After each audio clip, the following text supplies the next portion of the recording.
That's what toughness, I think what comes from toughness is because you're trying to cover something, isn't it, usually? A certain sensitivity, or a certain vulnerability. That's Al toughness. Pacino admitted in a fiery moment that was not planned and left all of. The Scarface star didn't hold back when he named the 6 among actors he can't stand. He calls some phony unbearable and even dangerous people to work with. These aren't just small fights, they're battle scars from a lifetime. Spotlight, Johnny Depp. Johnny Depp's work with Al Pacino on the 1997 movie Donnie Yen. The Dark Brasco gives an interesting look at the conflict and the art that can happen. When two very different ways of acting collide in the movie, the story was about FBI agent Joseph Piston, Depp, who was working undercover and infiltrating the mob and working closely with the old hitman Lefty Ruggiero. Pacino asked for, and the two leads have a deep and complicated relationship, but behind the scenes this working together turned into an interesting contrast study, almost like a microcosm of generational and methodological approaches to acting were clashing in real time. At the heart of the creative tension was how each actor did their job. Johnny Depp showed up on the Donnie Brasco after having prepared for and played their parts. Set already known for his somewhat unusual and highly externalized way of building characters, his known for being very focused on body language, vocal nuances, and Depp's character development often began with detailed external quirks that came before him began to look outward. He would carefully plan the walk, the gestures, and the beat of speech before moving inward. This method is sometimes called building from the outside in, which put a lot of weight on behavior and appearance. Persona. Al Pacino, on the other hand, was made in a way that was almost sculpture-like. A history of acting that is rich in emotional depth and psychological immersion. Years of experience in theater and movies and method acting techniques. Pacino thought that the role had to be lived from the inside out by him. Every body language and gestures must come naturally from a fully realized emotional core and identification complete that it almost felt like Pacino owned it.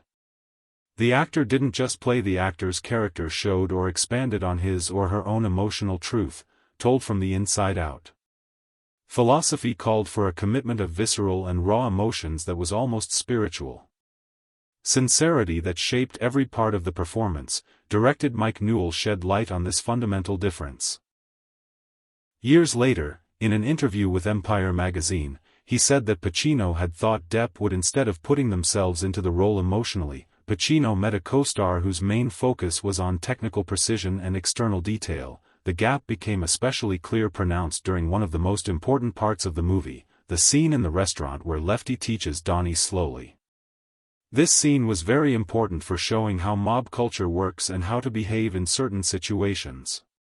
Not only in terms of story, but also in terms of emotion, as it showed the passing of trust. According to production designer Donald Graham Burt, there was a lot of information between the two characters that made things worse. During filming of this scene, Pacino became clearly irritated with what he saw as Depp's clinical and in a detached way. Depp's character seemed like something made up to Pacino.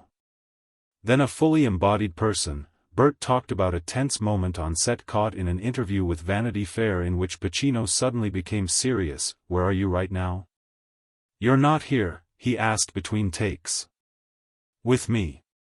The comment, which was said in a tone that mixed anger and challenge, there was silence on the set, which showed how different their methods were.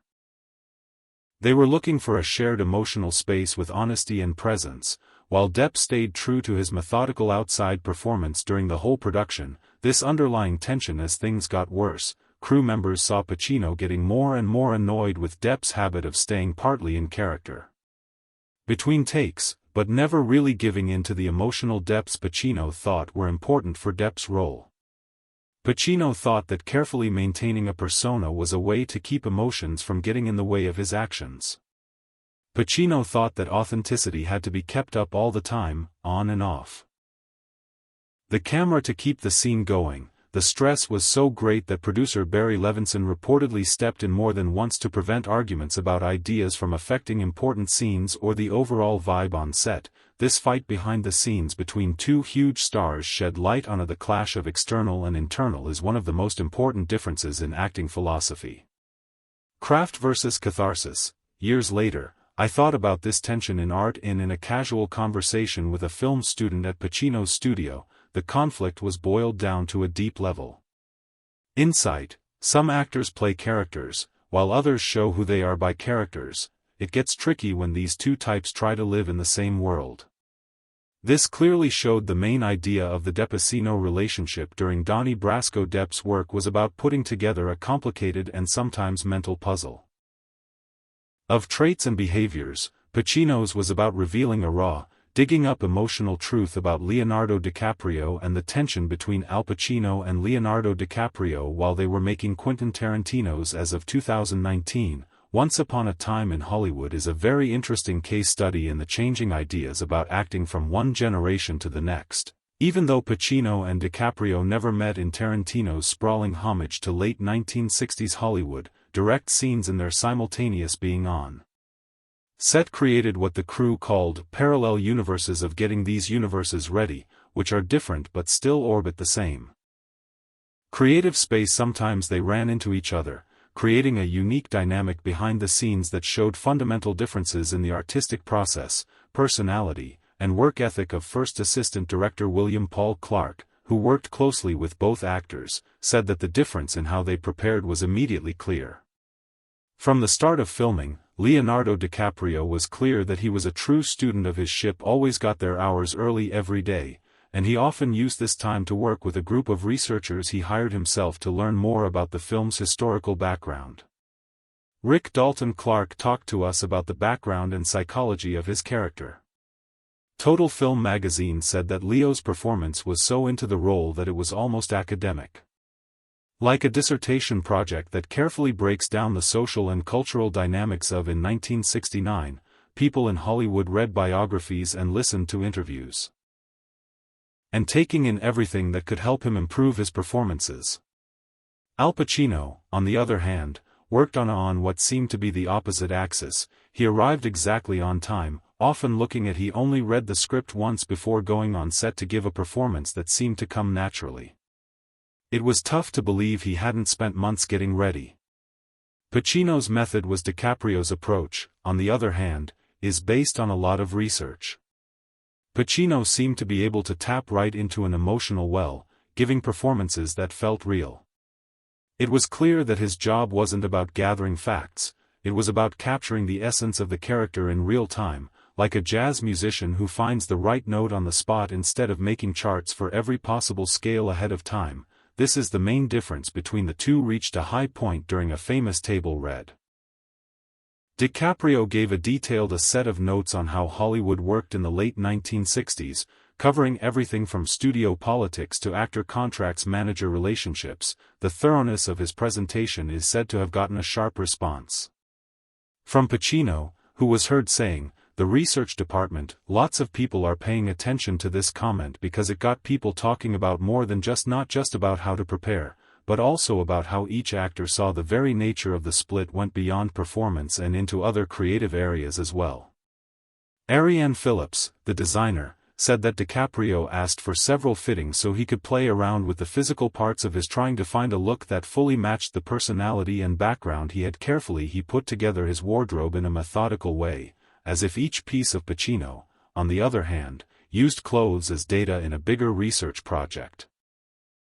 He made quick decisions about what to wear based on instinctive emotional connections. Choosing a costume wasn't like solving a puzzle for him, but an extension of an emotional truth to say one last thing that feel. Phillips said that Leo's style was like a researcher writing a dissertation, not by calculation. Pacino was like a jazz musician who can hit the right note at the right time. The actors treated each other with professionalism and courtesy while filming, but there was a creative disconnect underneath. In some honest moments, Pacino was overheard in the production office asking what the point of. In a conversation with longtime collaborator Martin Scorsese, DiCaprio talked about how much work he put into getting ready. He said that this level of careful planning could lead to performances that were technically perfect but lacked the sudden vitality and unpredictability of life that Pacino liked, and he thought that the never-ending study and analysis could lead to technical. It could be perfect, but it could also kill the emotional immediacy that makes a scene what it is. When asked about working with DiCaprio, Pacino gave one of his most revealing thoughts on how craft differs between generations. He said thoughtfully that each generation needs to find the wheel on their own. Some need to measure every they spoke before they started rolling. This quote perfectly captures the essence of how dynamic Pacino is. Recognizes the value of discovery, even if it requires a lot of work, but hints in a subtle way that he likes the kind of instinctive lived-in art that has fought for Tom Cruise throughout his career during the pre-production phase of Michael. Fans of Mann's 2003 thriller Collateral remember it not only for its exciting plot but also for a Tom Cruise and Al Pacino famously had a famous fight over how to act. Collision that drastically changed the movie's casting and creative path. What started out as an ambitious project with Cruise was cast as Vincent, the philosophical hitman, opposite Pacino's worn-out Max, a taxi driver, quickly became one of Hollywood's most interesting behind-the-scenes stories, showing they have a lot of creative problems because they have very different ways of working with characters. At first, the roles were set for Cruise, who was known for being very focused and persistent. The practice was meant to make Vincent, a hired killer with a reflective, almost the existentialist Pacino, who has had a lot of emotional depth and experience over the years, would play Max, the cab driver who gets caught up in Vincent's dangerous world. But in the early, according to the casting director, during character workshops and rehearsals, conflict began to bubble to the surface. Francine Massler Cruise came with a very long, very detailed history of Vincent that read like a psychological case study. Cruise had spent a lot of time researching real-life contracts, killers' reasons for doing what they do and how they think, and even train hard with gun experts to catch the physical traits of a professional killer. This methodical construction Cruise's reputation as one of Hollywood's most disciplined actors, a performer who doesn't leave anything to chance and insists on being in charge of every aspect of how his character shows up. But for Pacino, who was watching Cruise's long presentation with growing interest, he felt uncomfortable with this approach because it missed the point of what really it didn't matter where the character went to elementary school or how many hours he spent putting guns to good use. The raw, emotional truth of how the character was feeling at all times, the emotional undercurrent, the powerful the truth below the surface was the most important thing. Pacino's anger reached its peak during, according to insiders, Pacino's performance was a tough improvisational exercise meant to break through scripted limits. Throughout the script completely to try to get real reactions from Cruise, who were trying to get something. As their actions became more natural and less practiced, the tension between them became clear. It is said that Pacino said between takes, "All this homework is great, but at some point you have to set fire to go to the library and see what happens." This vague but clear statement perfectly summed up the artistic divide: Cruise's meticulous planning and research versus Pacino's belief in the power of chance. Emotionally immersed, their creative impasse went beyond emotional methods and into the physical body. Production designer Janino Paleoski saw early drafts of their characters in camera tests. There was a clear difference between how Cruise's the movements were almost choreographed, and every gesture was planned out, practiced, and perfected. However, Pacino liked things that weren't predictable and favored a more natural style. Fluid physicality that reflected how emotions change on the spot. To Pacino, Cruise's controlled accuracy seemed to get in the way of telling the truth. Getting in the way of the raw authenticity he loved. This rising creative in the end, disagreements caused a huge change in how the movie was made. The original casting plan fell apart. As the director and producers tried to handle the different styles in a Tom Cruise changed from playing Max, which was originally planned, to a role that changed the whole project. Vincent played the hitman, and Jamie Foxx was hired to play the cab driver. This change in casting not only eased the tension between Cruise and Pacino, but also gave the movie a lively energy that many critics and viewers later praised. At the Venice Film Festival, years after the project, Pacino was asked to talk about working with Cruise. His answer was one of the clearest signs of how their art was different. "There are actors who build beautiful homes, but I like the ones whose actors live there, even if the furniture gets broken." This metaphor sometimes sums up Pacino's way of thinking about acting as a messy emotional experience that values the truth of being over the perfect building job by Kevin Spacey. The 1992 movie based on David May Motha's book Glengarry Glen Ross is known not only for its sharp dialogue and scathing look at slick real estate salesmanship, but also for the deep artistic conflict that was building between Kevin Spacey and Al Pacino led to this clash. Based on their fundamentally different ways of acting, they turned the production into a fascinating look at two different philosophical approaches, one logical and one emotional, the other instinctual and emotional. At the heart of Glengarry Glen Ross is a story about competition and desperation where the characters' lives depend on how well they can trick and manipulate others and do better than each other. Kevin Spacey was cast as the coldly efficient office worker. John Williamson, the manager, is a figure of control, calculation, and quiet. He played a dangerous man opposite him, and Al Pacino played a charismatic but unraveling salesman whose raw emotion and mood swings drive a lot. Of director James Foley later wrote in a Directors Guild article about the set dynamics that led to the movie's dramatic tension. A look back at the situation that shows how different the two actors' approaches were and how this difference made a palpable tension that went beyond the scripted conflict between their characters. Foley described Spacey's like a chess player who carefully plans several moves ahead of time, anticipating how the other player will react. He planned his performance carefully, planning out every move and word he said. Was planned to have a certain effect, like a well-thought-out move in a difficult game. Pacino on the other hand, he worked on a completely different frequency. He mistakenly believed instinct for intellectual calculation.